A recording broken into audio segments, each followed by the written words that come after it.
छोटे से ब्रेक के बाद एक बार फिर आपका स्वागत है न्यूज 24/7 तक। मैं हूं आपके साथ निशा नामदेव। आइए रुक करते इस वक्त की बड़ी खबर की ओर।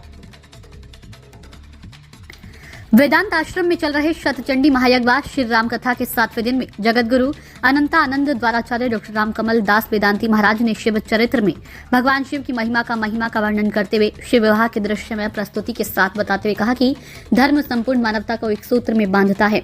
धर्मनिष्ठा प्राणी कभी भी दूसरे को सुख नहीं पहुंचता, भले ही उसे दुख ही कष्ट क्यों न उठाना पड़े। भगवान राम की सीता रूप धारण कर परीक्षा लेने वाली सती ने अपने पिता के यज्ञ में शरीर त्याग कर दिया था। शरीर त्याग करने के पहले उन्होंने भगवान राम से वह वरदान मांगा कि वे धरती पर जन्म लेकर पुनः भगवान शिव को अपने पति के रूप में प्राप्त कर सकेंगी।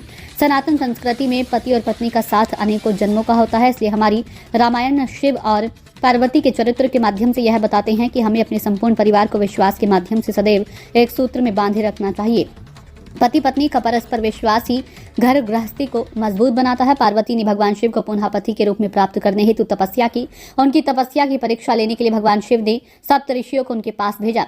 सप्त ऋषियों ने उनकी परीक्षा लेते हुए जब उनके गुरु और इष्ट देव की निंदा की तो पार्वती ने कहा कि मुझे भगवान शिव को प्राप्त करने के लिए करोड़ों जन्म ही क्यों न लेना पड़े, तो भी मैं जन्म जन्मों तक शिव को ही प्राप्त करने की प्रार्थना करती रहूंगी। साथ ही उन्होंने अपने गुरु महर्षि नारद में श्रद्धा दर्शाते हुए उन सप्त ऋषियों से कहा कि मैं अपने गुरु के उपदेशों का ही अनुपालन करूंगी, भले ही भगवान शिव ही आकर क्यों न मना कर दे। जिस प्राणी की अपनी सद्गुरु व ईश्वर में विश्वास होता है वह सफलता के उत्कृष्ट शिखर को जरूर प्राप्त होता है। इंदौर से आए विशिष्ट कलाकारों ने अपनी मनमोहक शिव पार्वती झांकी के साथ साथ राधा कृष्ण व उनकी सखियों के रूप धारण कर अद्भुत दृश्य प्रस्तुत किया, जिससे श्रोता मंत्र मुग्ध हो गए। स्वामी वेदांती महाराज ने झांकियों के साथ अनेक तीर्थ स्थलों से आए संतों ने कथा मंच पर ही फूलों की जमकर होली खेली।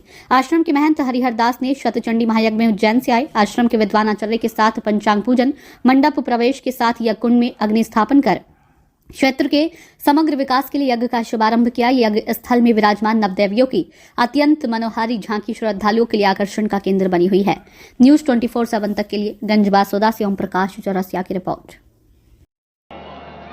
और आपकी बात पूरी करके वाइब्रेशन भी नहीं बढ़ेगी और श्रीमान को पता लग जाएगा क्या अपना रहा है।